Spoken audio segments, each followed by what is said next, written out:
Welcome to The Right Focus, a podcast for writers, newbies, and veterans, and everyone in between.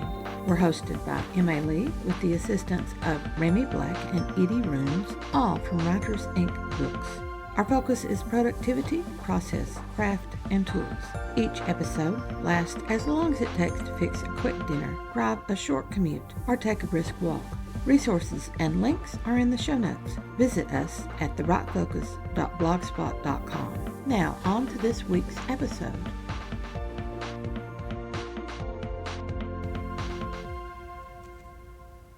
July 9 is our 6th week of the Summer Writing Challenge.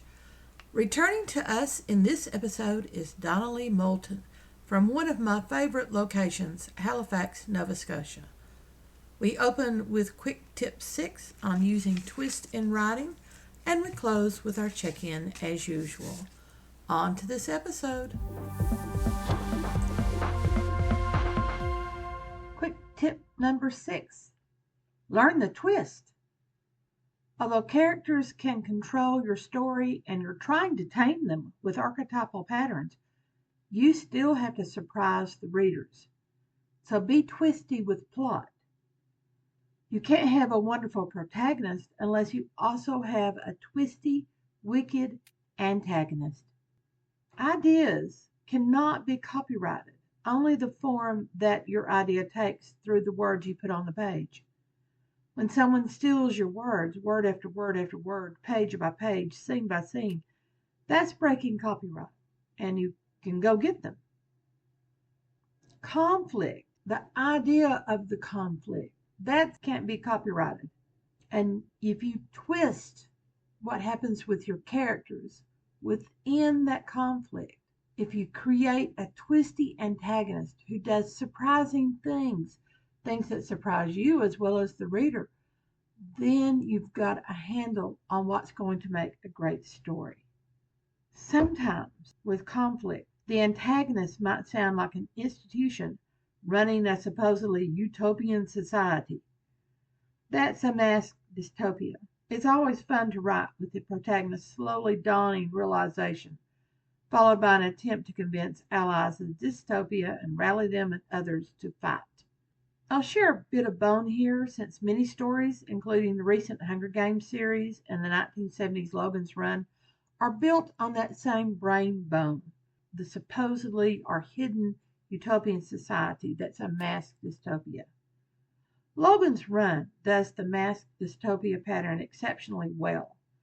As flawed as the film of the novel is, it still does an excellent job of shocking the audience with a switch from utopia to dystopia. Along with the protagonist, the reader has a double surprise following that realization, followed by a second double surprise with the protagonist's allies.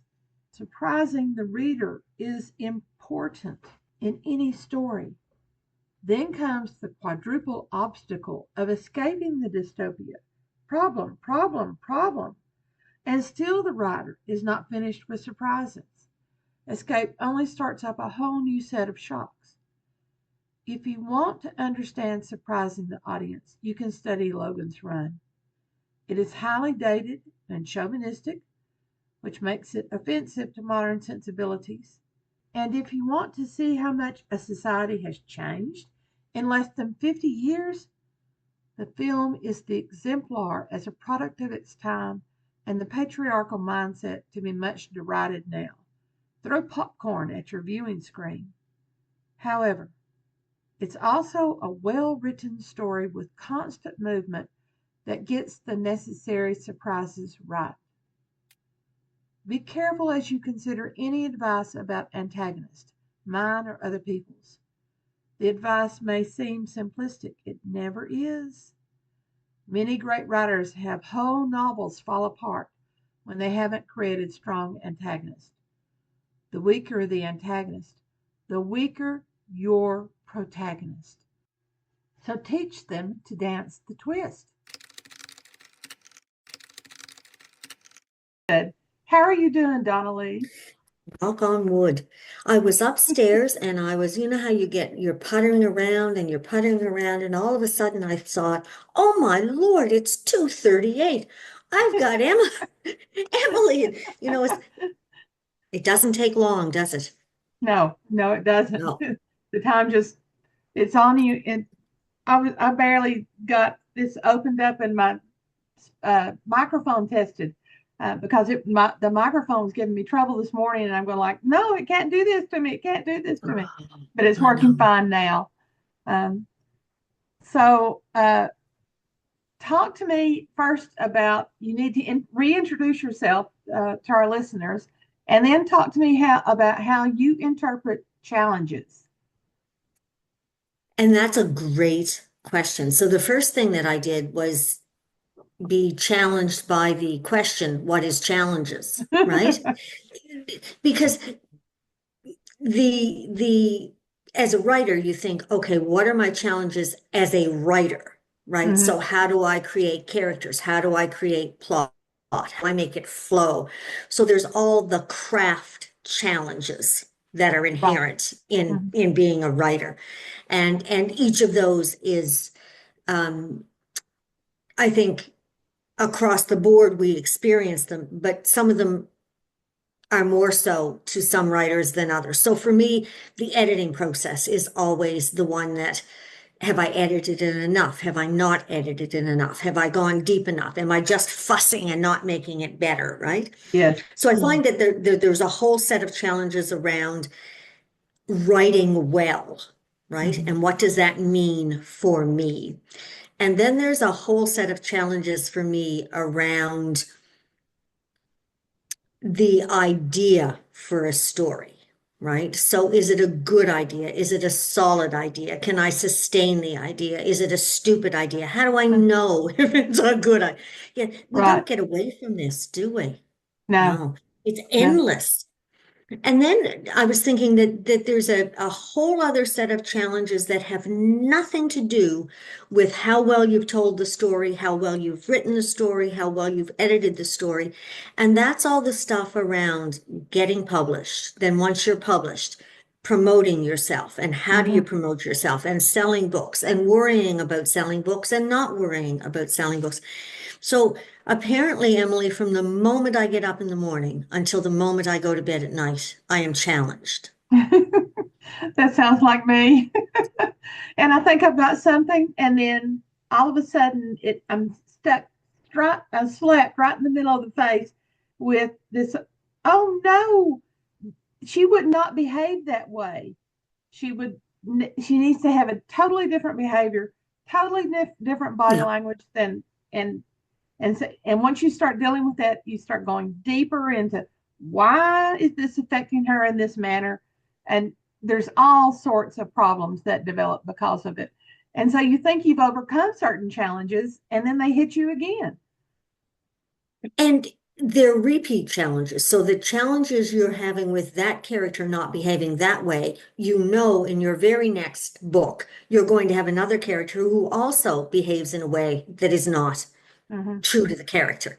So even when we've addressed it once, we know it's going to come back and have to be addressed again. Right. I have a series that I'm writing I call it historical fantasy, although I don't think that's an official genre. Uh, but it's so I'm writing different short stories from the point of view of different characters, all different things happening, and so it's not just the mystery in the story that I've got to work out. It's the personality of each individual character that I have to work out.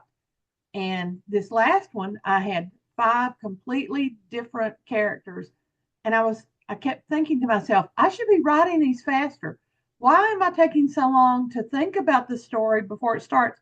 And then it dawned on me, I'm trying to figure out who Finn McCall is.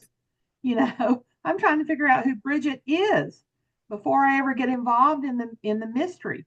Um, so And I was going to say, I've learned to trust that process, that I'm writing and I'm thinking, well, why would they attack her? Why would they think she was after the drugs? What does she do?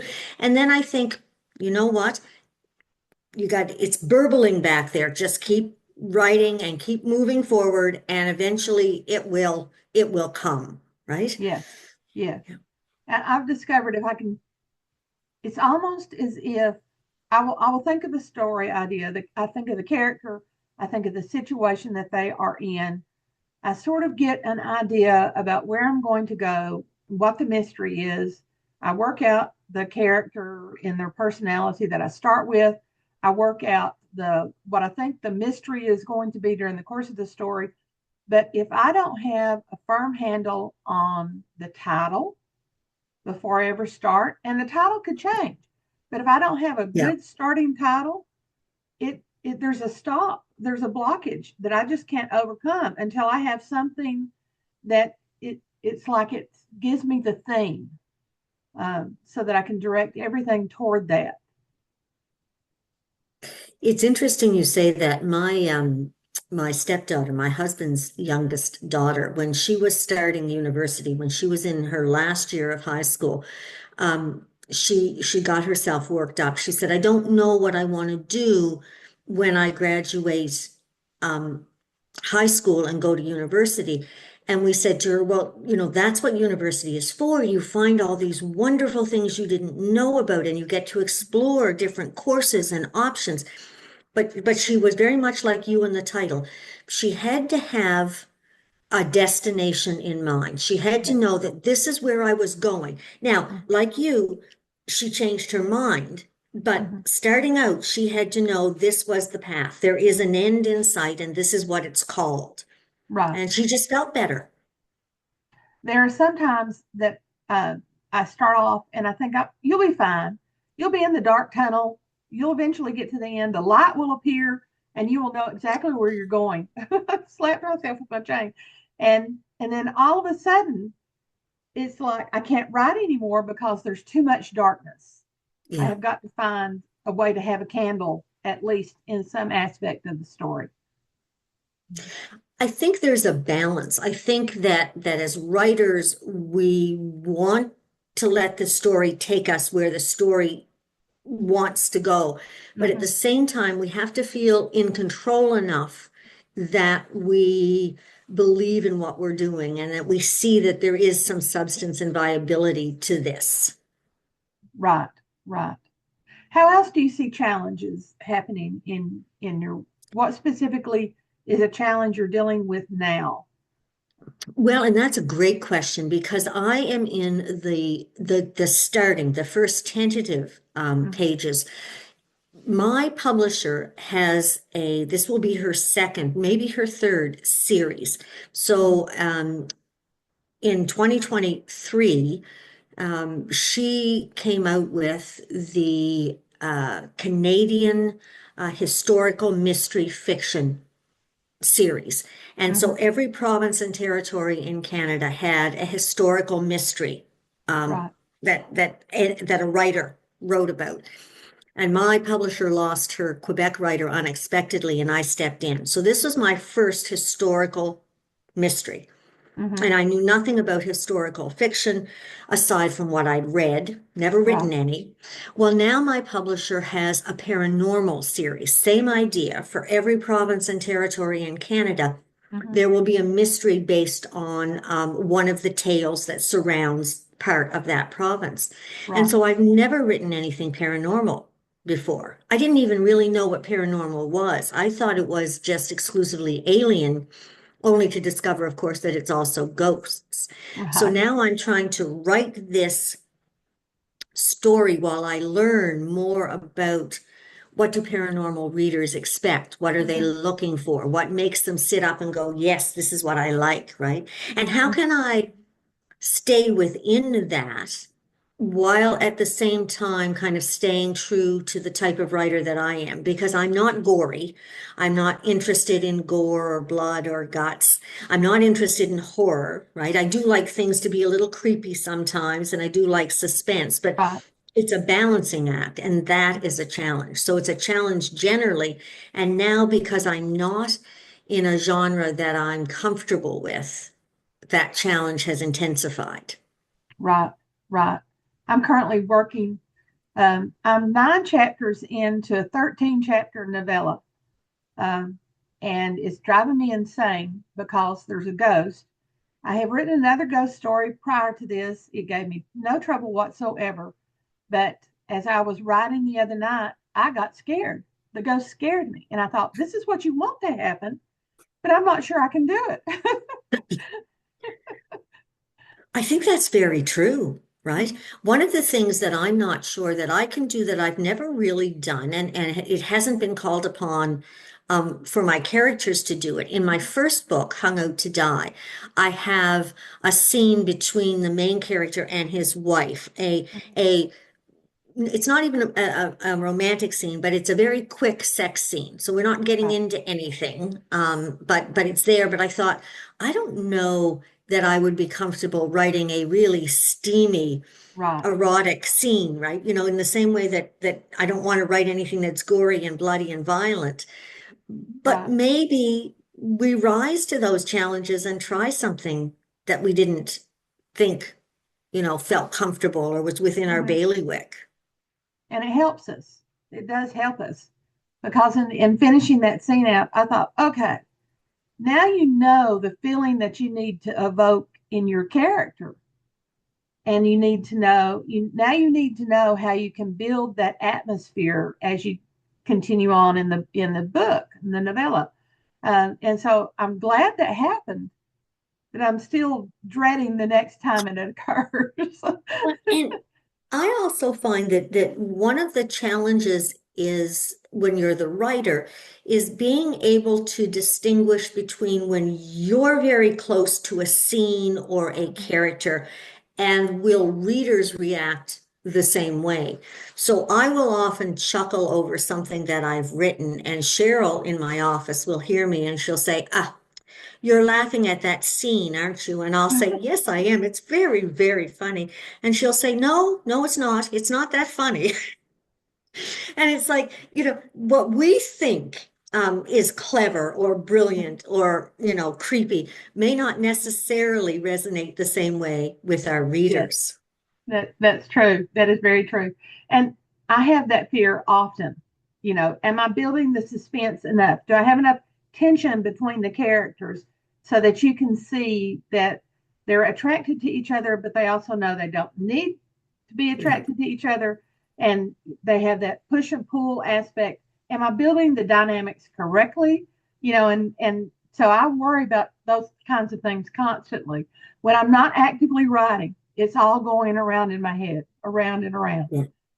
And Yeah. and that, interestingly, I think is a challenge that we have as writers that we need to address is we need Mhm. to, one, we need to find ways to get out of our heads, but we Yeah. also need to find ways to turn it off because mentally we need to, I'm like you, at 4 o'clock this morning after the cat decided to hork up a fur ball and I was awake anyway, I'm thinking, well, again, one character is going to be accosted because she stumbles onto some drugs, but why would they accost her and no one else? So at 4 o'clock in the morning, here I am thinking that, and you're not going to get to sleep if your mind is whirring, right? It's so So we true. That have is to so true. find the ways to let us think about it when it's appropriate and healthy to think about it and put it out of our mind when we actually need to get some sleep.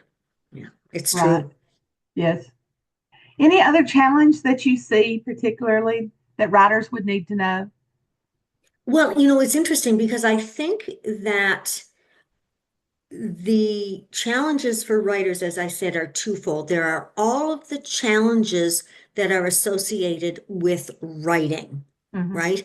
And it's interesting because before you and I came on, I was having a cup of coffee with a friend, and we were talking about the fact that one of the challenges that we need to do as writers is develop that second skin. We have to get used to being edited. We have to get used to being rejected. We have to get used to coming in second and never coming in first.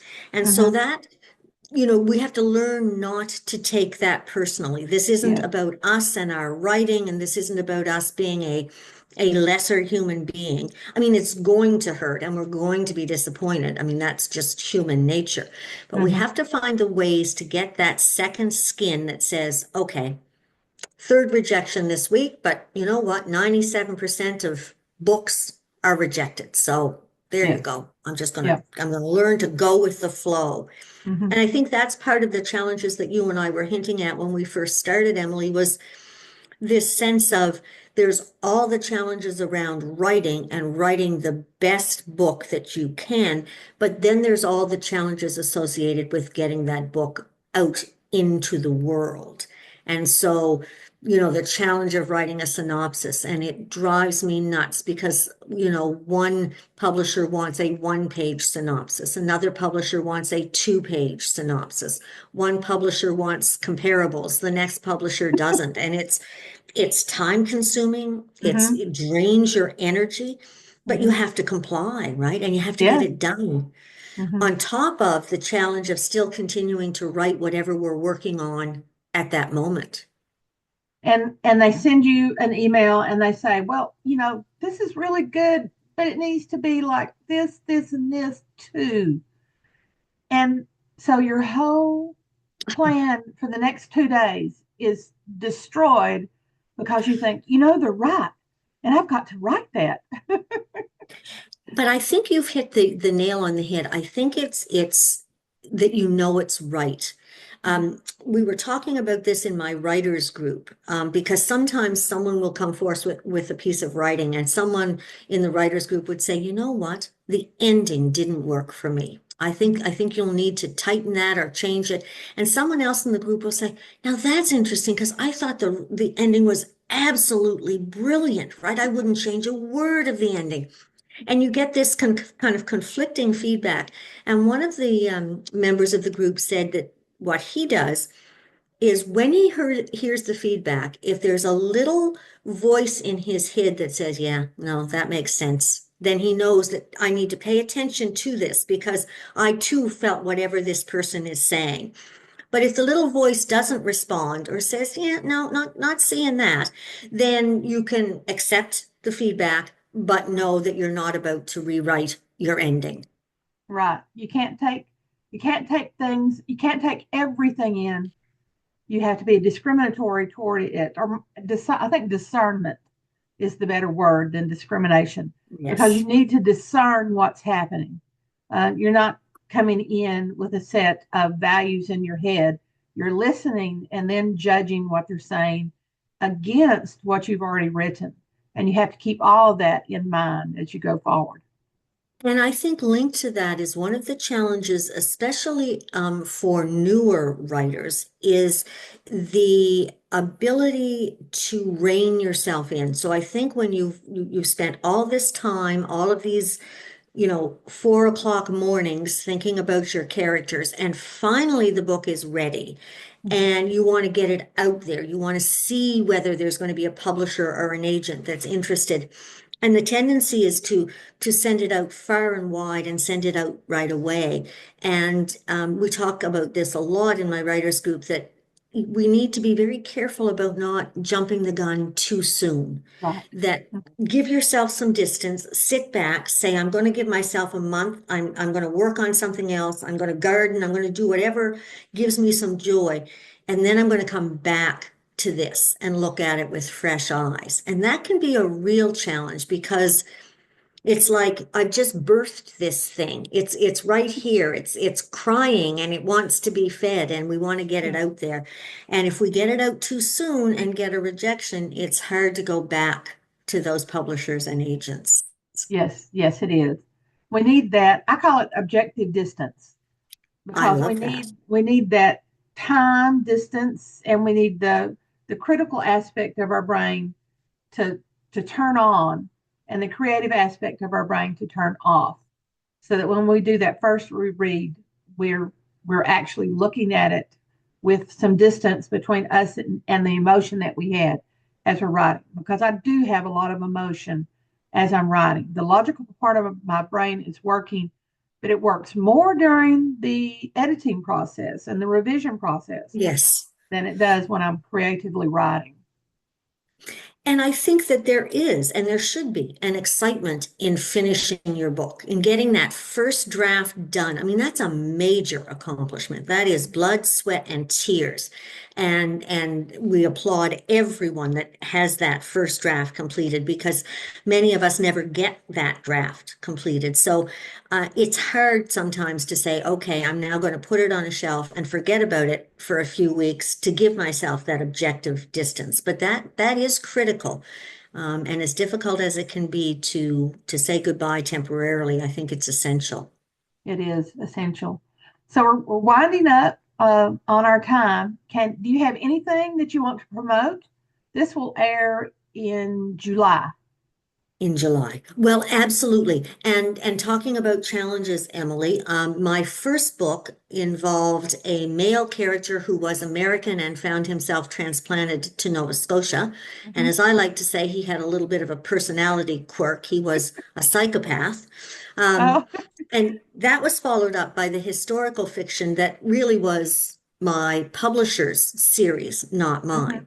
So this is the new book. This is Bind, and I Fine. Yes. do I do joke, Emily, that that picture, I was so impressed that they used a picture of me in the cover. Yeah, not me at all. But Bind for me is the first book that if you had asked me 5 years ago, Donalee, what would a mystery that you write look like?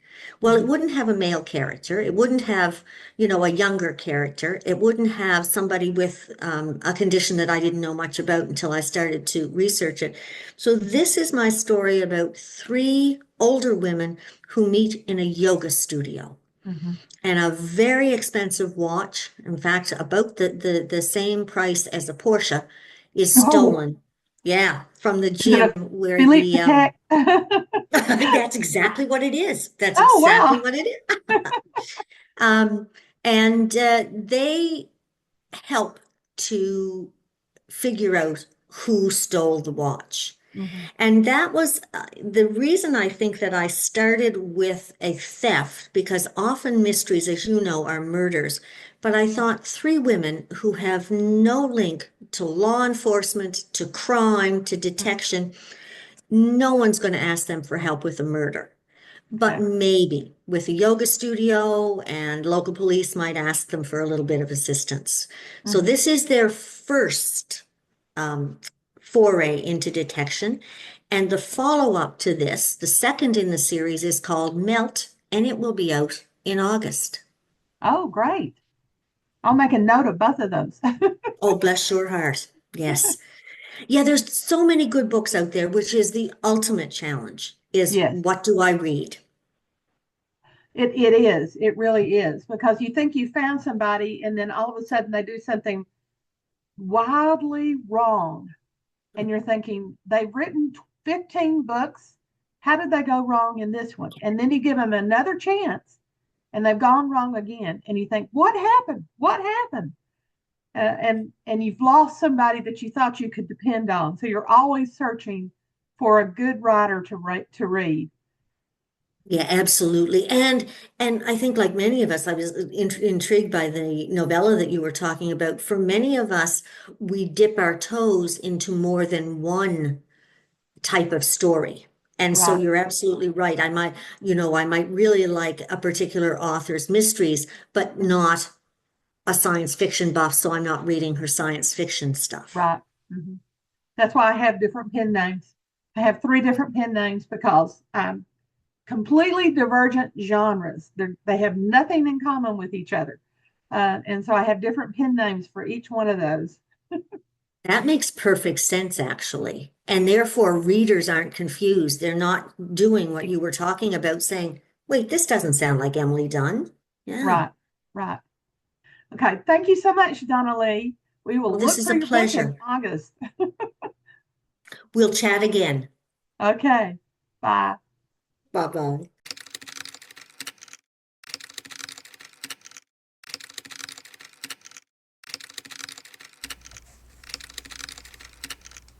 July 2 to 8 is our sixth check in week.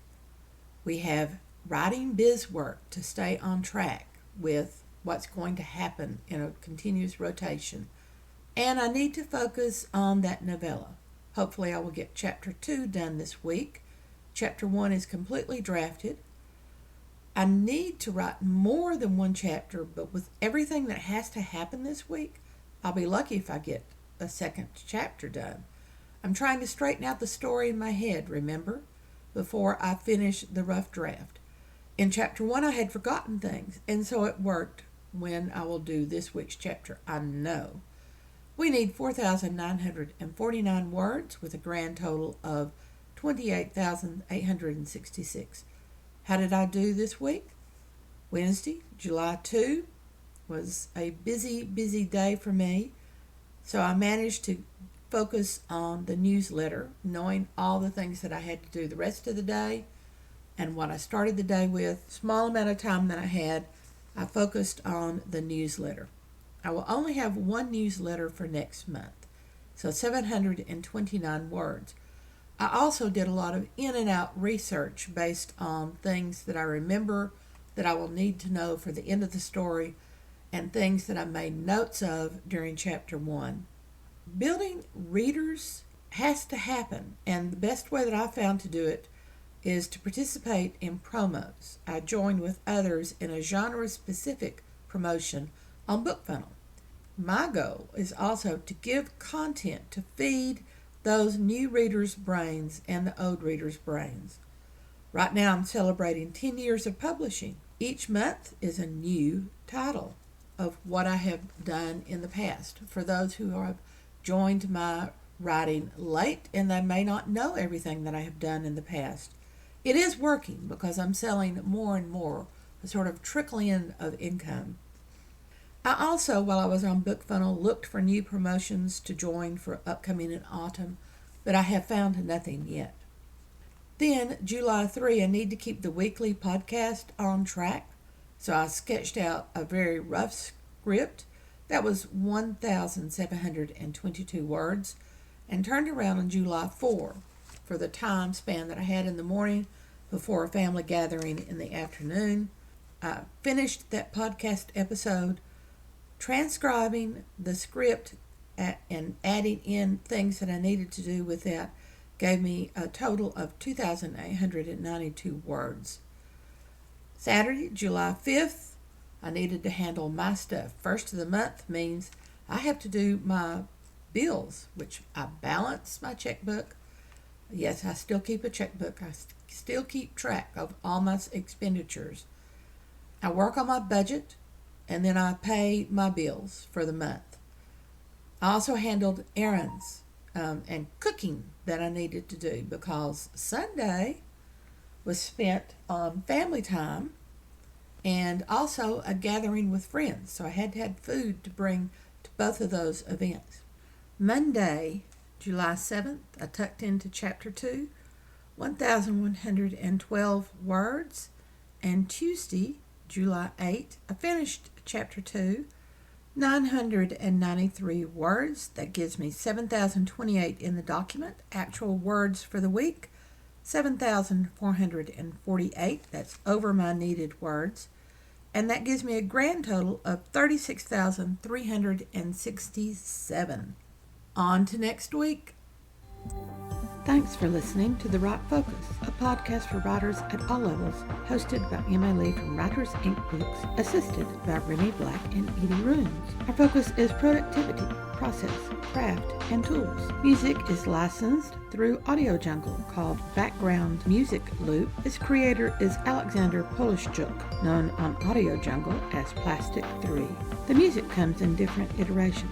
Show notes and resource links for this and other episodes can be found at thewritefocus.blogspot.com. Write to us at winkbooks@aol.com when you have questions, comments, and speculations. We will try to answer you as quickly as possible. By the way, we will not mind your email address. That's rude. If you find value in our content, share with your writing friends or write a review. We're small beans here without the advertising budget of the big peeps, and you can make a difference. And whatever occurs, write on.